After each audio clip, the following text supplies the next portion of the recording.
నమస్తే, welcome to V digital news. ముందుగా headlines. PM Kisan Annadata Sukhibhava నిధులు విడుదల చేసిన ముఖ్యమంత్రి నారా చంద్రబాబు నాయుడు. రైతులు డిమాండ్ ఆధారిత పంటలు సాగు చేయాలని, ఇతర దేశాలకు ఎగుమతి చేయాలని సూచన.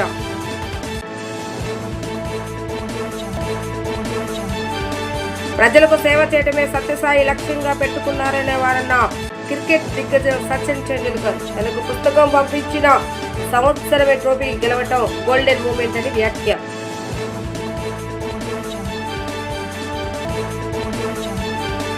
సత్తెనపల్లిలో అన్నదాత సుఖీభవ కార్యక్రమంలో పాల్గొన్న మంత్రి గొట్టిపాటి రవికుమార్. ఎన్నికల ముందు ఇచ్చిన ప్రతి హామీని కూటమి ప్రభుత్వం నెరవేరుస్తుందని వెల్లడి.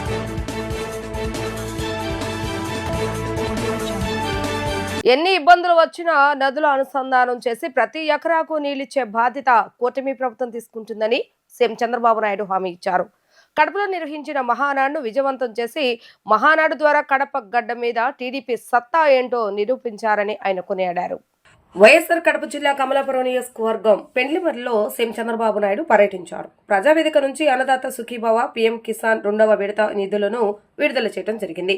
ఈ సందర్భంగా ఏర్పాటు చేసిన సభలో సీఎం చంద్రబాబు నాయుడు మాట్లాడుతూ 2024లో జనవరి 19న రా కదలిరా కార్యక్రమం కోసం కమలాపురం వచ్చానని, నాడు ఏ ఉత్సాహంతో ఉన్నారు ఇప్పుడు అదే ఉత్సాహంతో ఉన్నారని అన్నారు. ఎన్నికల ముందు సూపర్ 6 హామీలు ఇచ్చామని, అసలు హామీల అమలు సాధ్యమేనా అని కొంతమంది ప్రశ్నించారని అన్నారు. కానీ సూపర్ 6 హామీలను సూపర్ హిట్ చేశామని చెప్పారు. ఇప్పటి వరకు 46.85 లక్షల మంది రైతులకు 14,000 రూపాయల చొప్పున జమ చేశామని వెల్లడించారు. గత ప్రభుత్వ హయాంలో ఆర్థిక విధ్వంసం జరిగిందని, కానీ ఇప్పుడు ఆర్థిక ఇబ్బందులు ఉన్నా రైతుల ఖాతాలో నిధులు జమ చేస్తున్నామని తెలిపారు. రైతుల పట్ల కూటమి ప్రభుత్వానికి ఉండే చిత్తశుద్ధికి ఇదే నిదర్శనమని సీఎం అన్నారు. 2024 జనవరి 19న రా కదలిరా కార్యక్రమంలో కమలాపురానికి వచ్చాను. నాడు మీలో ఏ ఉత్సాహం జోరు కనిపించిందో నేడు అదే జోష్ కనపడస్తా ఉంది. చాలా ఉత్సాహంగా ఉన్నారు. మొన్న కడపలో మహానాడు పెడితే మీరంతా గ్రాండ్ సక్సెస్ చేశారు.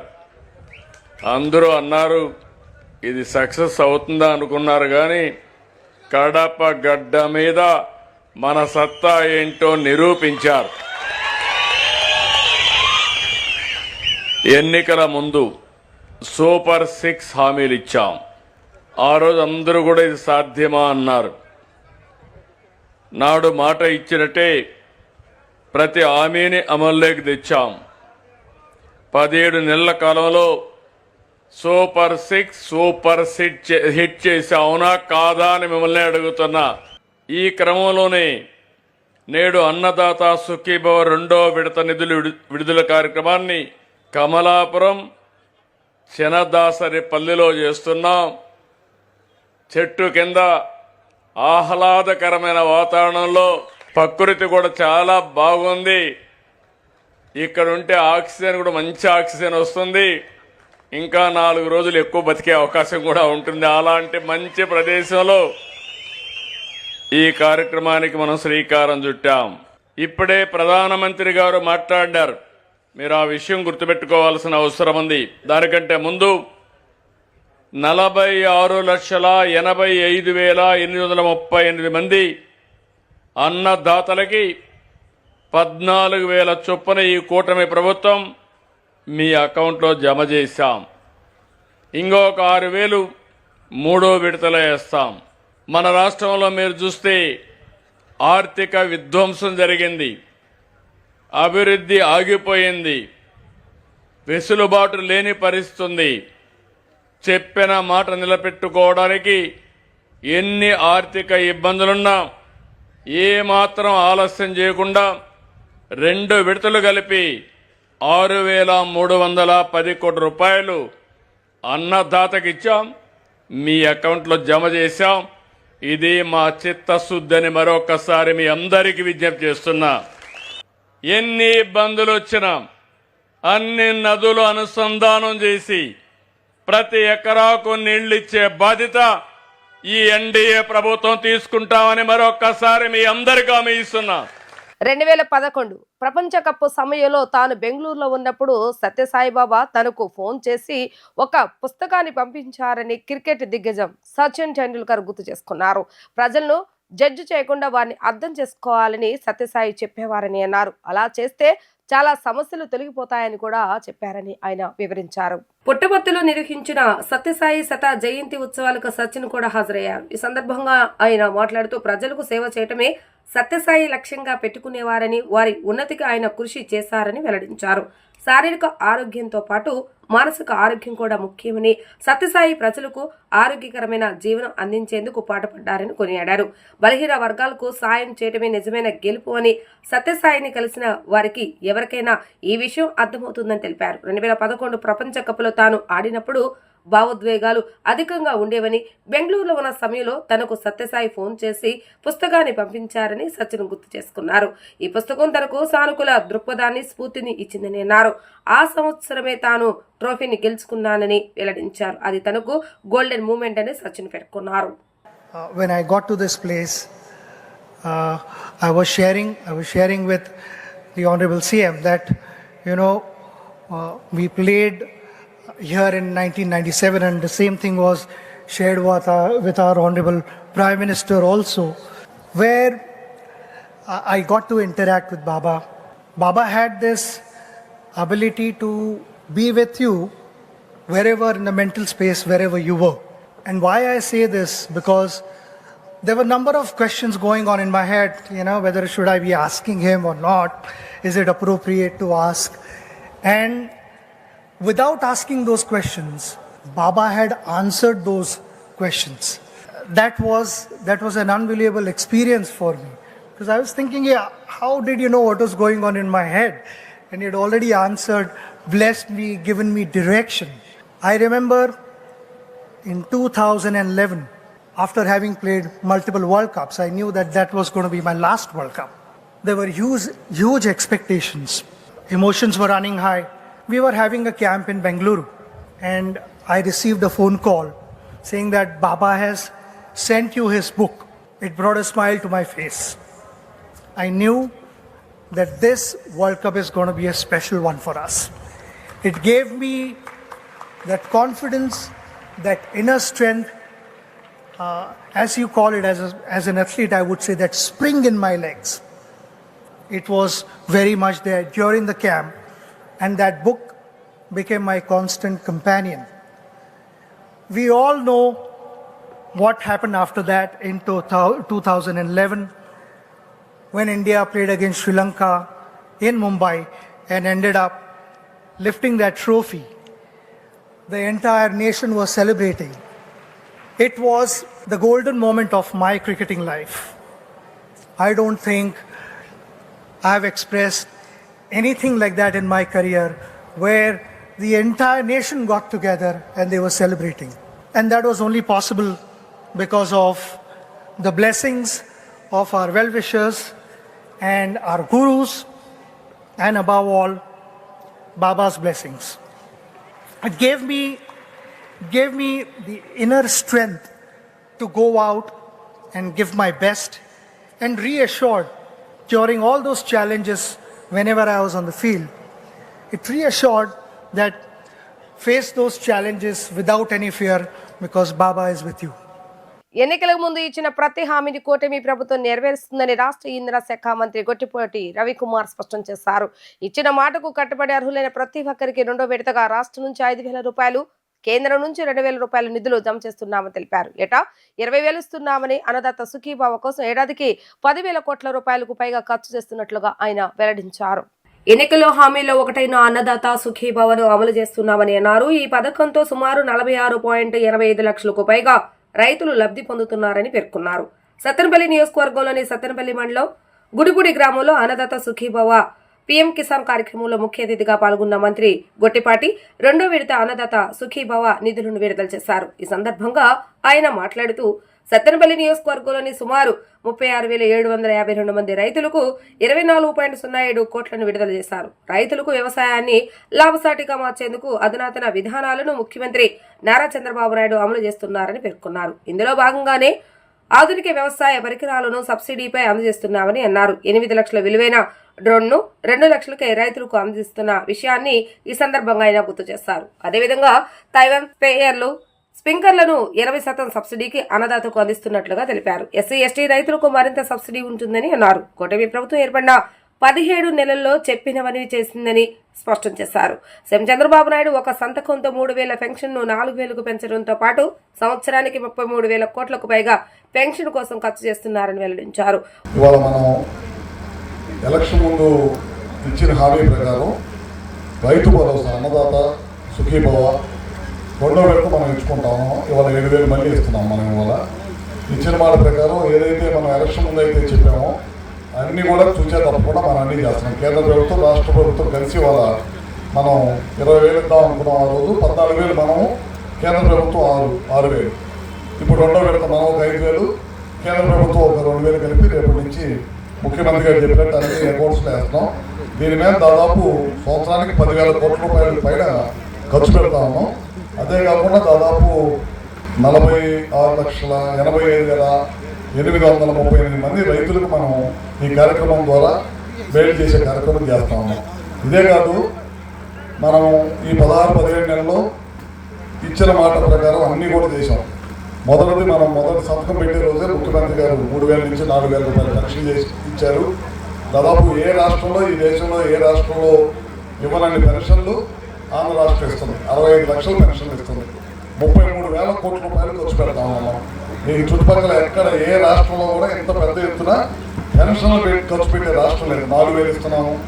అదేవిధంగా మనం 6,000 ఇస్తున్నాం. కొంతమందికి వికలాంగులు, దివ్యాంగులకి వీళ్ళందరికీ 15,000 ఇస్తున్నాము. కొంతమంది పేషెంట్లు రకరకాల కారణాలతో ఇబ్బంది పడుతున్న పేషెంట్లు 10,000 ఇస్తున్నాం. ఇట్లా వివిధ రకాలైన పెన్షన్లు ఇస్తున్నాం. అదే కాకుండా 19 నుంచి 24 దాకా భర్తకి పెన్షన్ వస్తా, చనిపోతే అది ఇమీడియట్గా భార్యకి ఇస్తారు. మన దగ్గర అంతకుముందు ఎప్పుడు అట్లానే చేసేవాళ్ళం. అవన్నీ పక్కన పడేసి వెళ్ళిపోతే ఒకే రోజు మన ఈ మధ్య 1,50,000 పెన్షన్స్ ఈ రాష్ట్రం మొత్తం మీద ఇచ్చిన ఘనత కూటమి ప్రభుత్వాన్ని. ఇదే కాదు, ఇప్పుడు గ్రామాల్లో మనం ప్రతి నెల కూడా పెన్షన్ల కోసం తిరుగుతూ ఉన్నాం. ఇంకా చాలామంది వితంతువులు కానీ, పెద్దలు కానీ, ఇంకా దివ్యాంగులు కానీ ఇంకా అడుగుతున్నారు పెన్షన్లు. ముఖ్యమంత్రి గారు కూడా అన్నీ తెలుసు. కొద్దిగా డబ్బు పరంగా కొద్దిగా ఇబ్బంది లేకుండా వచ్చిన తర్వాత మిగతా వాళ్ళందరూ కూడా పెన్షన్ తప్పకుండా చేద్దామని చెప్పి ముఖ్యమంత్రి గారు చెప్పారు కొన్నిసార్లు. అందరం కూడా మన ఊర్లో తిరిగేటప్పుడు ఇబ్బంది పడద్దని చెప్పండి. తప్పకుండా పథకాలన్నీ చేయడం వల్ల మీ అందరూ తెలియదు కదా, దాదాపు జగన్మోహన్ రెడ్డి ప్రభుత్వంలో 10 లక్షల కోట్లు అప్పు చేసి మొత్తం వెళ్ళిపోయాడు. మీరు చూశారు, 10 లక్షల కోట్లు అప్పు చేశారు. కానీ సంక్షేమ కార్యక్రమాలు నేను చాలా పెద్ద ఎత్తున చేశాను. ఇవాళ కూడా వాళ్ళు అబద్ధాన్ని నిజం చేసే ప్రయత్నం చేస్తున్నారు. వాళ్ళు ఒక పెన్షన్ పెంచడానికి 5 సంవత్సరాలు పట్టింది. మన ప్రభుత్వం ఒక పెన్షన్ ఒకే సంతకంతో పెన్షన్ అని పెట్టాం. మనం ఆ రోజు పిల్లలు చదువుకోవడానికి డబ్బులు ఇస్తామని చెప్పాము. తల్లి వందనం దాదాపు 15,000 రూపాయలు ఒక్కొక్క పిల్లలకి ఇచ్చాం. మనం ఇద్దరున్నా, ముగ్గురున్నా, నలుగురున్నా, ఎంతమంది ఉంటే అంతమందికి ఇచ్చాం. ఒకే రోజు 9,000 కోట్లు ఖర్చు పెట్టాం. ఒకే రోజు తల్లుల అకౌంట్లో 9,000 ఇచ్చాం. ఆర్టీసీ బస్సు ఇస్తాను ఉచితంగా. అది కూడా మనం మన లాస్ట్ 2-3 నెలల కింద నుంచి అది కూడా స్టార్ట్ చేసుకున్నాం బ్రహ్మాండంగా. అది కూడా గ్రామాల్లో ఆర్టీసీ బస్సులు తిరుగుతూ ఉన్నాయి. అదేవిధంగా నేను గవర్నమెంట్ స్కూల్స్లో టీచర్లు కొడుతుందనగానే ఈ ప్రభుత్వం ఒకేసారి 16,300 టీచర్ల ఉద్యోగాలు ఇచ్చిన ఘనత ఈ కుటుంబ ప్రభుత్వం, చంద్రబాబు గారి నాయకత్వం అని చెప్పి అందరూ తెలియజేస్తారు. అదే కాదు, మన ఈ మధ్య ముఖ్యమంత్రి గారు వీళ్ళందరూ టీచర్లకి అందరికీ ఆ రోజు వాళ్ళకి పత్రాలు ఇచ్చే రోజు ఏం చెప్పారంటే ప్రతి సంవత్సరం కూడా ఖాళీలు భర్తీ చేస్తాం. డిఎస్సి ప్రతి సంవత్సరం నిర్వహిస్తాము. ఎవరు కూడా ఇబ్బంది పడాల్సిన అవసరం లేదు. ప్రైవేట్ స్కూల్స్ నీట్గా, ప్రభుత్వ పాఠశాలను కూడా తీసుకొస్తామని చెప్పి కూడా ముఖ్యమంత్రి గారు చెప్పడం జరిగిందన్నమాట. ఇది సన్ రైజ్ ఏపీ అని ఎవరిని అడ్డంకులు పెట్టాలని చూసినా జరుగుతున్న అభివృద్ధిని ఎవరు ఆపలేరని సీఎం చంద్రబాబు నాయుడు సతీమణి NTR trust managing trustee Nara Bhuvaneswari అన్నారు. సీఎం చంద్రబాబు నాయుడు నేతృత్వంలో రాష్ట్రం దినదిన అభివృద్ధి చెందుతుందని ఆమె అన్నారు. ఈ అభివృద్ధిని ఆపే దమ్ము, ధైర్యం ఎవరికీ లేదని ఆమె స్పష్టం చేశారు. చంద్రబాబు నాయుడు ప్రాతినిధ్యం వహిస్తున్న కుప్పం నియోజకవర్గ పర్యటనలో సీఎం చంద్రబాబు నాయుడు సతీమణి NTR trust managing trustee Nara Bhuvaneswari తొలి రోజు ద్రావిడ విశ్వవిద్యాలయంలో విద్యార్థులతో సమావేశమయ్యారు. ఈ సందర్భంగా ఆమె మాట్లాడుతూ పోలవరం ప్రాజెక్టు 2027లో, అమరావతి సంపూర్ణ నిర్మాణం 2029లో పూర్తవుతుందంటూ వెల్లడించారు. గడిచిపోయిన ప్రభుత్వం గురించి మాట్లాడడం దండగాని ఆమె అన్నారు. అది మూసివేసిన పేజీ అని పేర్కొన్నారు. విద్యార్థులు దేశం కోసం, రాష్ట్రం కోసం శ్రమించాలని ఆమె పిలుపునిచ్చారు. Chandrababu Naidu Garu. I look at him as my husband and a responsible citizen of India who works tirelessly for you all. Even though I sometimes tell him, how can you get the money? How are you going to pay the freebies that you have promised for the poor people or whatever?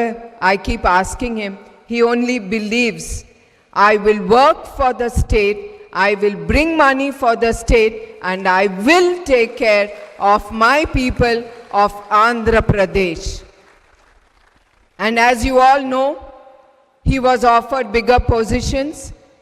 He was not attracted to it.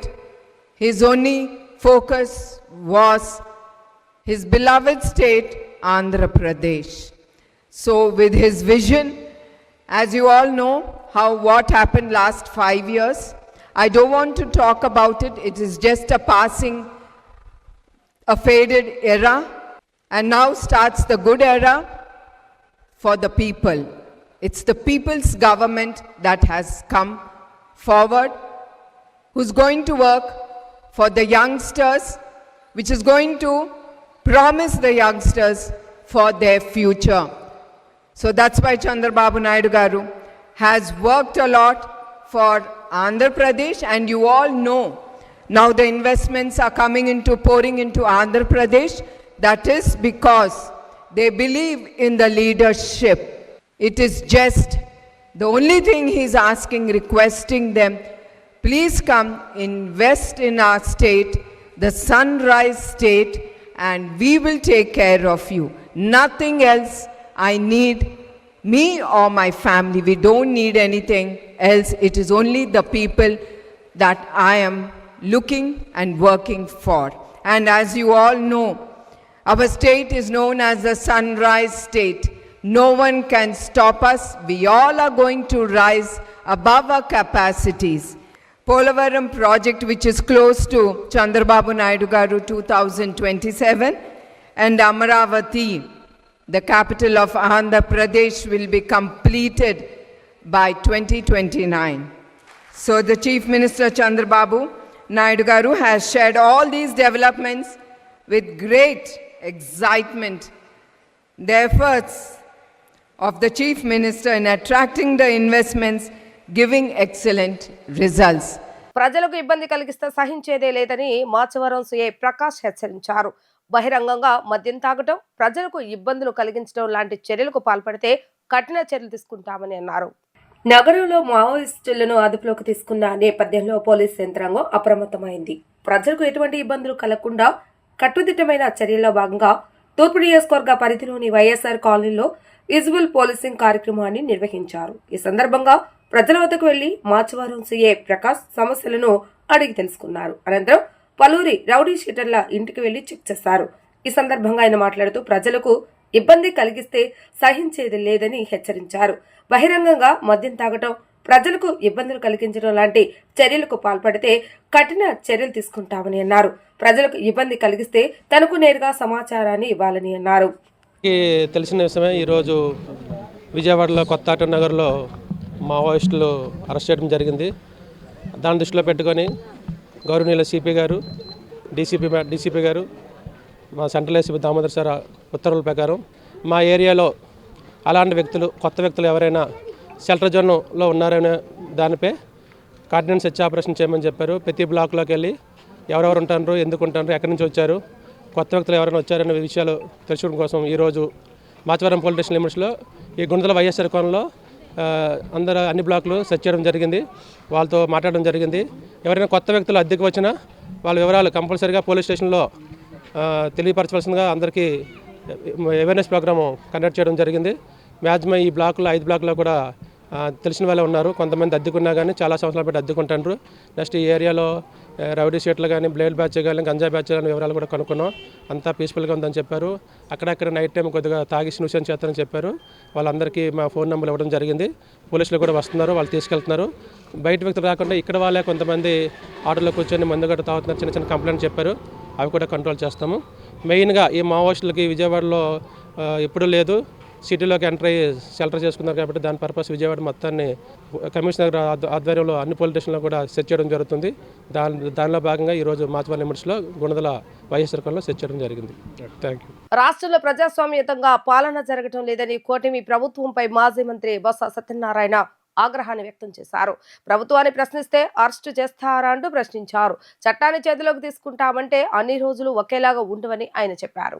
తూర్పు నియోజకవర్గంలోని YCP కార్యాలయంలో ఏర్పాటు చేసిన విలేకరుల సమావేశంలో మాజీ మంత్రి MLC Botsa Satyanarayana మాట్లాడుతూ సతీష్ కేసులో అభిప్రాయం చెప్తే కేసులు పెడతారా అని ప్రశ్నించారు.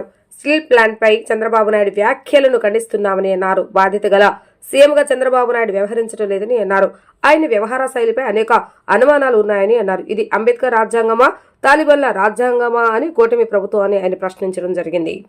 రాష్ట్రంలో జరుగుతున్న పరిణామాలు చూస్తుంటే, పరిపాలన తాలూకా వాళ్ళ ఆలోచనలు ఉద్దేశాలు చూస్తుంటే పరిపాలనలో ప్రజాస్వామ్యతంగా పరిపాలన జరుగుతుందా, రాజ్యాంగబద్ధంగా జరుగుతుందా, లేదు వారికి ప్రజలు ఒకసారి మాకు ఓటిచ్చారు కదా, మా ఇష్టారాజ్యంగా మేము పరిపాలిస్తాం, మాకు చట్టం లేదు, మాకు రాజ్యాంగం లేదు, మా ఇష్టమైన రీతిలో జరుగుతుందని ఆలోచన చేస్తే ఆ రకంగా జరుగుతుంది. చట్టానికి ఎక్కడా కూడా గౌరవం లేదు, రాజ్యాంగం అంటే అసలు ఆలోచన లేదు, చట్టపరంగా ఇది ఆలోచన చేయట్లేదు, వాక్ స్వాతంత్రం లేదు, పత్రికలకి స్వేచ్ఛ లేదు, ఇష్టారాజ్యంగా ఉంది. నేను ఎందుకు మాట్లాడుతున్నాను, ఎన్నో సందర్భాలు జరిగాయి ఈ 16 నెలల 18 నెలల కాలంలో. కానీ నిన్న మొన్న రాత్రి జరిగిన సంఘటన చూసుకుంటే మా వైసీపీ పార్టీకి సంబంధించిన వ్యక్తి స్పోక్స్ పర్సన్ మాట్లాడుతుంటే ఆయన తీసుకుపోయి ఉదయం ఇంటికి వెళ్ళి పోలీసు వెళ్ళి ఆయన్ని అనంతపురం జిల్లా తీసుకెళ్ళి గుంతకల్లు తీసుకెళ్ళి అక్కడ రాత్రి వరకు ఉంచి వివిధ రకాలైన ప్రశ్నలు వేసి రాత్రి అరెస్ట్ చూపెట్టడం, తదుపరి న్యాయమూర్తి గారు వచ్చి ఓ 2 చీవాట్లు పెట్టిన తర్వాత వారిని విడిచిపెట్టిన సందర్భాన్ని ఒకసారి గుర్తు చేస్తున్నాను. తిరుపతి దేవస్థానం సంబంధించిన అంశాల్లో, పరకామణ అంశంలో ఏదైతే జరుగుతుందో దానికి సంబంధించిన వ్యక్తి వచ్చి వచ్చి చనిపోవడం, రైల్వే పట్టాల మీద శవం ఉండడం, దాన్ని వచ్చి అధికార పార్టీ హత్యని కాదు, అది చనిపోయింది ఆత్మహత్యని ప్రతిపక్ష పార్టీగా మా తాలూకా ఉద్దేశాన్ని, మా భావాన్ని మా అధికార ప్రతినిధి వచ్చి మా స్పోక్స్పర్సన్ చెప్తే ఆయన వచ్చి అరెస్ట్ చేసి తీసుకెళ్తారా? ఇదే ప్రజాస్వామ్యం? నేను మళ్ళీ చెప్తున్నాను ఇప్పుడు, ఎస్ అతని మీద మీరు ఒత్తిడి తీసుకొచ్చుంటారు, లేని మాటలతో చెప్పించిన ప్రయత్నం చేస్తుంటారు, అందుకే ఆ ఒత్తిడి తట్టుకోలేక ఆయన ఆత్మహత్య చేసుకుని ఉండొచ్చు. లేదు అది హత్య అయితే నిరూపించండి, చేసి హత్య చేసి మళ్ళీ చర్య తీసుకుని అడుగుతున్నాడు మిమ్మల్ని. అయితే ప్రభుత్వం ఒత్తిడి తీసుకొచ్చి చేసిందని మా అభిప్రాయం చెప్తే మీరు వచ్చి మమ్మల్ని అరెస్ట్ చేస్తారు, చేయండి అరెస్టు. ఎస్ నేను చెప్తున్నాను, ప్రభుత్వంలో ఉన్న పెద్దలు, పోలీసు వ్యవస్థ అతని మీద ఒత్తిడి తీసుకురావడం వల్ల ఒత్తిడి తట్టుకోలేక చనిపోయి ఉండొచ్చేటో బహుశా, జరుగుండొచ్చేటో బహుశా, అది నా అభిప్రాయం. అంటే మీరు చెప్పినట్టుగా ఈ ప్రజాస్వామ్యంలో ఒకసారి ఎన్నికైతే నడవాలా, చెయ్యాలా, మాట్లాడాలా? తప్పు ఇది. ఎప్పుడు ఒకలాగే ఉంటాయనుకుంటే పొరపాటు. ప్రధాన ప్రతిపక్షంగా, ప్రతిపక్షంగా మా బాధ్యతగా ఈ రాష్ట్రంలో ఉన్న వైఎస్ఆర్సీపీ పార్టీ జగన్మోహన్ నాయకత్వంలో ఎక్కడ ఏ తప్పు జరిగినా, ఎక్కడ ఏం జరిగినా దాని మీద మా అభిప్రాయాన్ని నిస్సంకోచంగా, నిర్మోహమాటంగా మా అభిప్రాయాన్ని మేము వెల్లడిస్తాం. ప్రభుత్వాలు పరిపాలిస్తున్న ప్రభుత్వాలు వాస్తవాలను వచ్చి ప్రజలు చెప్పాల్సిన బాధ్యత ప్రభుత్వాలకు ఉంది. అంతేగాని చట్టాన్ని చేతిలో తీసుకుంటామంటే అన్ని రోజులు ఒకలాగా ఉండవనేది మీ ద్వారా ప్రభుత్వాన్ని తెలియజేస్తాం. విశాఖపట్నంలో సాక్షాత్తు ముఖ్యమంత్రి గారు ఓ పత్రికా సోదరుడు అడిగాడు, ఎవరో మీలాంటి సోదరుడు అడిగాడు, సార్ స్టీల్ ప్లాంట్ మీద మీ వైఖరి ఏంటి, దాన్ని ప్రైవేటైజేషన్ చేస్తానంటున్నారు, దాని మీద మీ తాలూకు సమాధానం అడిగితే ఆయన మాటలు, ఒక బాధ్యత గల ముఖ్యమంత్రి అంత ఆసనం కోల్పోవాల్సిన పరిస్థితి ఏంటి? ఎందుకు అడుగుతున్నారు? మీ తాలూకా చర్యల్లోనూ, మీ నడవడికల్లో, మీ మాటల్లో, మీ వ్యవహార శైలిలో అనుమానాలు ఉన్నాయి. క్రిస్మస్ పండుగకు ముందుగా మిక్స్ చేసే కేక్ మిక్సింగ్ లో పాల్గొనడం ఇదే మొదటిసారి కావటం ఆనందంగా ఉందని బేబీ సినిమా ఫేమ్ నటుడు వీరాజ్ అశ్విన్ అన్నారు. నగరంలో తనకు మరపురాని అనుభవం ఉందని, తనకు విజయవాడ ఇంద్రకీలాద్రిపై ఉన్న కనకదుర్గమ్మ అంటే ఎంతో ఇష్టమని అన్నారు. తరచుగా నగరానికి రావడం, దుర్గమ్మను దర్శించుకోవడం జరుగుతుందని తెలిపారు. ప్రేక్షకులకు దగ్గరయ్యేలా మరో చిత్రం త్వరలో రానున్నట్లుగా తెలిపారు. నూతన సినిమా అందరినీ ఆలోచింపజేసేలాగా ఉండబోతుందని అన్నారు. ప్రేక్షకులకు దగ్గరయ్యేలా మరో చిత్రంలో త్వరలో రానున్నట్లుగా తెలిపారు. నూతన సినిమాలో క్యారెక్టర్స్ కూర్పు విషయంపై కొంతమేర కాలయాపన జరిగిందని, త్వరలోనే నూతన సినిమాతో రానున్నట్లుగా ఆయన వెల్లడించారు. హాయ్ అండి, నా పేరు విరాజ్ అశ్విన్. ముందుగా విజయవాడ వాళ్ళందరికీ నా హృదయపూర్వక ధన్యవాదాలు. ఈరోజు ఇక్కడ హయాత్ ప్లేస్లో కేక్ మిక్సింగ్ ఈవెంట్లో నేను పాల్గొనడం నాకు చాలా ఆనందంగా ఉంది. అలాగే this one of my favourite places in Vijayawada అనమాట. నాకు Vijayawada it's very close to me. నేను టెంపుల్ విజిట్ చేస్తూ ఉంటాను. ఈరోజు టెంపుల్ విజిట్కి వచ్చాను. అట్ ద సేమ్ టైం ఇక్కడ కేక్ మిక్సింగ్ ఈవెంట్లో పార్టిసిపేట్ చేయడం నాకు చాలా ఆనందంగా ఉంది. So very soon you can see me in my next movies. So looking forward to see you all in theatres. Thank you. అంటే బేబీతో మంచి సక్సెస్ కొట్టారు. సో నెక్స్ట్ వచ్చే మూవీ మీద ఎలాంటి ఎక్స్పెక్టేషన్స్ ఆడియన్స్ పెట్టుకోవచ్చు అంటారు? తప్పకుండా అండి, వాళ్ళు ఎక్స్పెక్ట్ చేసేవన్నీ ఉండబోతున్నాయి. సో వాళ్ళు నన్ను ఒక లవ్ బాయ్ ఇమేజ్లో చూశారు.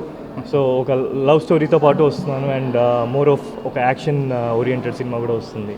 So very soon they will enjoy it. So మీకు అంటే మీ ఫ్యాన్స్ గ్యాప్ తీసుకున్నారని ఫీల్ అవుతున్నారు. సో ఎప్పుడు ఫాస్ట్గా అంటే మూవీస్ అనేవి త్వరగా చేస్తే బాగుంటుంది ఫీల్? లేదండి, అంటే ఒక్కొక్కసారి స్క్రిప్ట్లు సెలెక్ట్ చేసుకోవడం, వాటిని కరెక్ట్గా ఆర్గనైజ్ చేసి ముందుకెళ్ళడం, సరిగ్గా వాళ్ళ కోసం మంచిగా చేయడం, సో ఇవి టైం పడుతూ ఉంటాయి.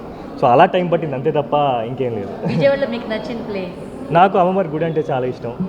అండ్ అఫ్ కోర్స్ నేను వచ్చినప్పుడంతా హయాత్లో ఉంటాను. So I love this place so much. Yeah, thank you అండి. హయత్ ప్లేస్ హోటల్లో కేక్ మిక్సింగ్ వేడుక ఘనంగా జరిగింది. క్రిస్మస్ పండుగకు స్వాగతం పలుకుతూ సాంప్రదాయబద్ధంగా ఈ వేడుకను నిర్వహించారు. చారిత్రాత్మక నేపథ్యం, ప్రాముఖ్యత కలిగిన కేక్ మిక్స్ వేడుక శతాబ్దాల నాటి నుంచి సాంప్రదాయంగా కొనసాగుతుందని Hyatt place managing director R V Swamy తెలిపారు. గుణదలోని హయత్ ప్లేస్ హోటల్లో కేక్ మిక్సింగ్ వేడుకలు ఘనంగా నిర్వహించారు. ఈ సందర్భంగా hotel managing director R V Swamy మాట్లాడుతూ గత 3 సంవత్సరాలుగా హోటల్లో కేక్ మిక్సింగ్ కార్యక్రమాన్ని నిర్వహిస్తున్నామని తెలిపారు. 17వ శతాబ్దంలో యూరప్లో పంట కోతల సమయంలో ఈ ఆచారం మొదలైందని అన్నారు. కాలక్రమేణా ఇది ఒక సామాజిక వేడుకగా మారి ప్రజల మధ్య ఐక్యమత్యాన్ని, సమృద్ధిని, సంతోషాన్ని పంచుకునే సాంకేతికంగా నిలిచిందని అన్నారు. 17వ శతాబ్దంలో యూరప్లో పంట కోతల సమయంలో ఈ ఆచారం మొదలైందని అన్నారు. కాలక్రమేణా ఇది ఒక సామాజిక వేడుకగా మారి ప్రజల మధ్య ఐక్యమత్యాన్ని, సమృద్ధిని, సంతోషాన్ని పంచుకునే సంకేతంగా నిలిచిందని అన్నారు. ఆల్కహాల్, అన్ని రకాల డ్రై ఫ్రూట్స్ మిక్స్ చేసి క్రిస్మస్ వేడుకకు ముందు ఇలా చేయడం ఆచారంగా ప్రారంభమైందని అన్నారు. అనంతరం హోటల్ జనరల్ మేనేజర్ సూర్యనారాయణ మాట్లాడుతూ ఆల్కహాల్ మిక్స్ చేసిన క్రిస్మస్ కేక్ ను కొన్ని వారాల పాటు నానబెడితే క్రిస్మస్ వేడుకలకు ప్రత్యేకమైన రుచి వస్తుందని అన్నారు. ఇలా తయారు చేసిన స్పెషల్ కేక్లు డిసెంబర్లో అందుబాటులో ఉంటాయని ఆయన తెలిపారు. విజయవాడ హయత్ ప్లేస్ ఇది 3వ సంవత్సరం కేక్ మిక్సింగ్ చేయడం జరుగుతుంది. కాబట్టి ప్రతి సంవత్సరం ఆనవాయితీగా క్రిస్మస్కి ముందు 1 మంత్ బిఫోర్ ఇట్లా మిక్సింగ్ చేసి వచ్చిన దీనంతా 1 మంత్ సుమారుగా ప్రిజర్వ్ చేసి దాన్ని మిక్స్ చేసి ఇంపార్టెంట్ డెలిగేట్స్కి అందరికీ దీన్ని డిస్ట్రిబ్యూట్ చేయడం జరుగుతుంది. ఇది ఇంటర్నేషనల్ బ్రాండ్ విజయవాడలో ఉండటం, వాళ్ళు నామ్స్లో దీంట్లో కూడా ఉంది. ఇది యాజ్ పర్ స్టాండర్డ్స్ ప్రకారం చేయాలి. చేస్తున్నాం దీన్ని. ఎక్కడ కాంప్రమైజ్ అవ్వకుండా గెస్టులందరినీ పిలిచి రూమ్స్లో కూడా ఇవాళ ఫారిన్ గెస్టులు చాలామంది ఉన్నారు మాకు. అంటే వాళ్ళందరూ కొలాబరేషన్ తోటి చేయడం జరుగుతుంది. దీన్ని మిక్సింగ్ చేసి చాలా జాగ్రత్తగా ప్రిజర్వేషన్ కరెక్ట్గా ఉంచుతాం 30 రోజులు. దాని ప్రాసెస్ ప్రకారం చేసి ఇది ఒక ఆనవాయితీగా అలవాటైపోయింది. దీన్ని ఇంప్లిమెంట్ చేయడానికి హయత్ మేనేజ్మెంట్ తరఫున ఇట్లా చేస్తున్నాము. రాష్ట్ర ప్రజలు, గౌరవ ముఖ్యమంత్రి గారు తీసుకునే కొత్త నిర్ణయాలకి అన్ని సెక్షన్స్లో ఉపయోగపడుతుంది. కాబట్టి మిక్సింగ్ సెక్షన్లో కూడా అందరం కలిసి సమిష్టిగా పనిచేస్తామని తెలియజేసుకుంటూ హయత్ ప్లేస్ వాళ్ళు ఈరోజు ఈవినింగ్ ఇక్కడ క్రిస్మస్ కేక్ మిక్సింగ్ సెలబ్రేషన్కి నగరంలో ఉన్న ప్రముఖులను ఇన్వైట్ చేసి ఈ కేక్ మిక్సింగ్ అనేది చాలా ఘనంగా నిర్వహించారు. సో ఇందులో ఈ సంవత్సరం ప్రత్యేకతలు ఏమిటంటే హయత్ ప్లేస్కి 5 స్టార్ రేటింగ్ రావటం, 5 స్టార్ హోటల్ కేటగిరీ కింద అవార్డు రావటం, అలాగే ఈ హయత్ ప్లేస్ ఎండి గారి జన్మదినం పురస్కరించుకుని కూడా ఈ సెలబ్రేషన్స్ చేయటం, ఇక్కడ చాలామంది చిన్నారులు పిల్లలు చాలా కోలాహలంగా ఉందండి. ఈ కేక్ మిక్సింగ్ అనేది వీళ్ళు every year as per the norms of the hotel associations వాళ్ళు చేస్తున్నారు.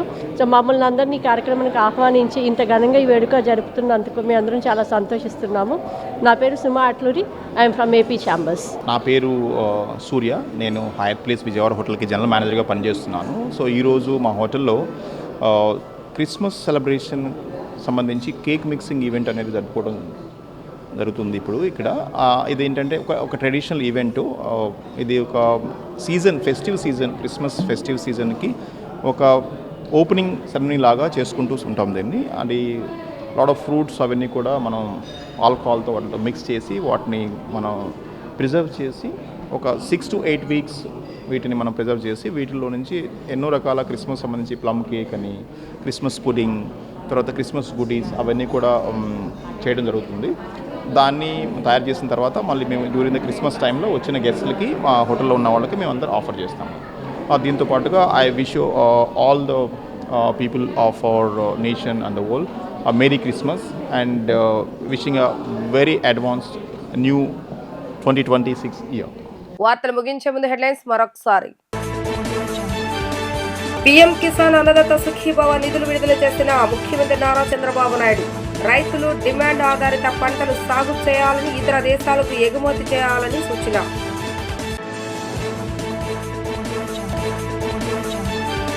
ప్రజలకు సేవ చేయడమే సత్యసాయి లక్ష్యంగా పెట్టుకున్నారనే వారన్న క్రికెట్ దిగ్గజం సచిన్ టెండూల్కర్. తనకు పుస్తకం పంపించిన సంవత్సరమే ట్రోఫీ గెలవటం గోల్డెన్ మూమెంట్ అని వ్యాఖ్య.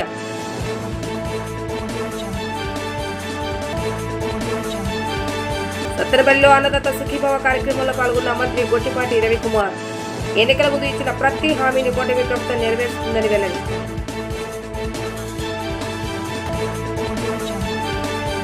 ఇవి ఈరోజు వార్తా విశేషాలు. మరలా తిరిగి ప్రసారమయ్యే వార్తల్లో మళ్ళీ కలుద్దాం. అంతవరకు సెలవు, నమస్కారం.